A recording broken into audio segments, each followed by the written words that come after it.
नमस्कार, मैं रुचि, आप देख रहे हैं जनसंदेश टाइम्स। लाख टके का सवाल इस बार के चुनाव में ये है कि बीजेपी के नेतृत्व में क्या इस बार सत्तारूढ़ एनडीए 400 सीटों के आंकड़े को पार कर पाएगी।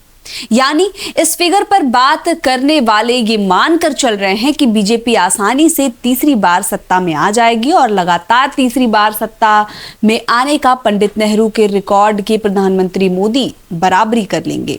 इसके विपरीत ये भी कयास लगाए जा रहे हैं कि क्या बीजेपी अपने 2019 के 303 सीट तक पहुंचने के अपने ही रिकॉर्ड की भी बराबरी कर पाएगी या उससे भी कम पर सिमट जाएगी।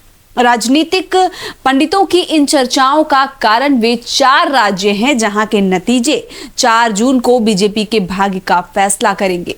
बिहार, बंगाल, ओडिशा और महाराष्ट्र के पास ही इस बार सत्ता की कुंजी है। अन्य राज्यों में पिछली बार बीजेपी अधिकतम सीटों के साथ पिछली बार ही सेंचुरेशन पर पहुंच चुकी थी और उससे अधिक सीटें इस बार जीती नहीं जा सकती, या ऐसे भी राज्य हैं जहां पार्टी का कोई बहुत जनाधार नहीं है। कहने का आशय है कि बीजेपी के पिछले प्रदर्शन को यदि कसौटी माना जाए तो इन 4 राज्यों से उसको चुनौती मिलती दिख रही है और इन चारों ही राज्यों में कांग्रेस सत्ता में नहीं है। इसका मायने क्या है? जहां कांग्रेस और बीजेपी के बीच सीधी टक्कर है, वहां के यदि 2019 के आंकड़ों को देखें तो 138 सीटों में 133 लोकसभा सीटों पर बीजेपी ने जीत दर्ज की थी। 2014 में यह आंकड़ा 121 सीटों का था। यानी पिछले 2 बार के लोकसभा चुनाव के नतीजे बताते हैं कि कांग्रेस के साथ सीधी लड़ाई में बीजेपी को फायदा मिलता है।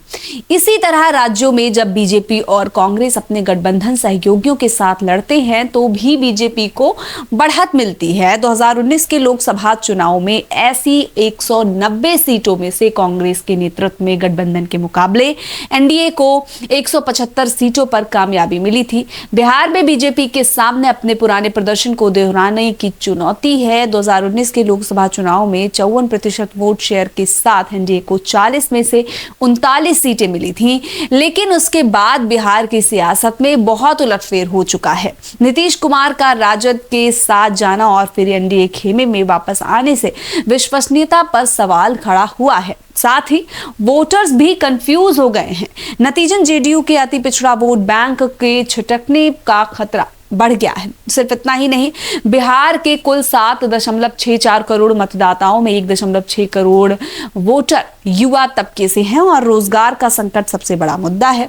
विश्लेषकों के मुताबिक इन कारणों से ही बीजेपी को अपने पिछले प्रदर्शन को दोहराने की चुनौती है।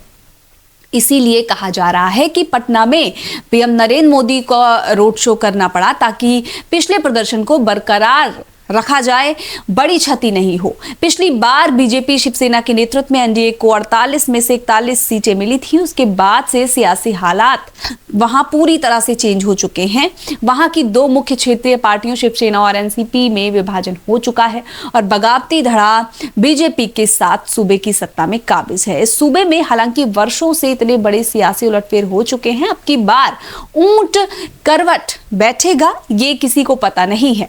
बीजेपी के सामने इस राज्य में पिछला प्रदर्शन दोहराने की सबसे बड़ी कठिनाई और चुनौती है। और होता क्या है, नतीजा क्या होता है, ये तो 4 जून को पता चलेगा। फिलहाल के लिए बस इतना ही। ये जानकारी कैसी लगी आप हमें कमेंट कर जरूर बताइएगा और ऐसी और तमाम राजनीतिक जानकारी के लिए हमारे साथ बने रहिए और जनसंदेश टाइम्स देखते रहिए। चैनल को लाइक, सब्सक्राइब और शेयर जरूर करें।